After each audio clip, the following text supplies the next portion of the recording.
আমি দীর্ঘদিন ধরে তৃণমূল কংগ্রেসে ধরুন অপমানিত অসম্মানিত যারা এখন বর্তমান দায়িত্বে আছেন তাদের দ্বারা হয়ে আমি বাড়িতেই ছিলাম।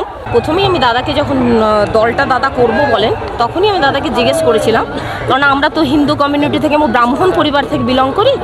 সেই জায়গা থেকে যখন আমরা পার্টি করতেও নেমেছিলাম তখনও আমার পারিপার্শ্বিক অনেক বাড়িতে থেকেও চাপ ছিল। তার মধ্যে দাদার একটা দল, সবাই আপনি যে কোশ্চেনটা আমাকে করলেন যে এটা মুসলিম দল সবাই বলছে, সেখানে হিন্দু মহিলারা, কিন্তু আমি দাদাকে জিজ্ঞেস করেছিলাম একমাত্র হিন্দু সেকুলার দল বলে উনি আমাকে বলেছিলেন এবং সেটাই করেছেন উনি। হ্যাঁ, সেই জন্যই আমি এই দলে এসেছি। ওনার প্রতি আমি মুর্শিদাবাদ জেলায় দীর্ঘদিন ধরে ধরুন একটা সময় যখন মহিলা তৃণমূল কংগ্রেসে কেউ ছিল না, সেই সময় আমি মুর্শিদাবাদ জেলায় ছাত্র পরিষদের মেন্টার ছিলাম। আমি মুর্শিদাবাদ জেলার যুব তৃণমূল কংগ্রেসের জেনারেল সেক্রেটারি ছিলাম। আমি মুর্শিদাবাদ জেলার মাদারের জেনারেল সেক্রেটারি ছিলাম। আমি মুর্শিদাবাদ আইএনটিটিউসির সাব ডিভিশনাল সেক্রেটারি ছিলাম।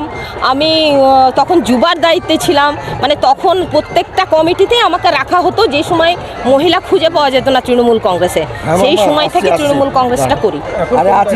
আমি এখন মুর্শিদাবাদ জেলা তৃণমূল কংগ্রেসের লাস্ট যে কমিটি ঘোষণা হয়েছিল তাতে আমি মুর্শিদাবাদ জেলা সেক্রেটারি হিসেবে আছি। মহিলা না, মাদারেরই সেক্রেটারি, যেটা সাউনি সিংহ রায়ের কমিটি ছিল সভাপতি হিসেবে, সেই কমিটিতেও আমি এখনো মুর্শিদাবাদ জেলা সেক্রেটারি, মহিলা না মাদারেরই সেক্রেটারি হিসেবে ছিলাম। আগামী দিনে তাহলে মুর্শিদাবাদ কেন্দ্র থেকে আপনি বিধানসভায় দাঁড়াবেন? আমি বলিনি, আমি জানতামও না, ঠিক আছে। আমি দীর্ঘদিন ধরে তৃণমূল কংগ্রেসে ধরুন অপমানিত অসম্মানিত যারা এখন বর্তমান দায়িত্বে আছেন তাদের দ্বারা হয়ে আমি বাড়িতেই ছিলাম।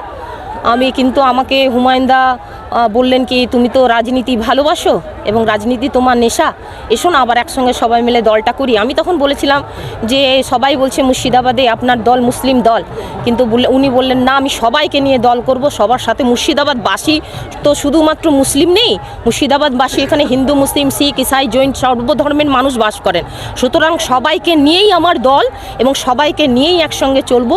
এবং তোমাদের মতো মানুষ যারা দীর্ঘদিন ধরে রাজনীতি করেছো তাদেরকে আমার দরকার।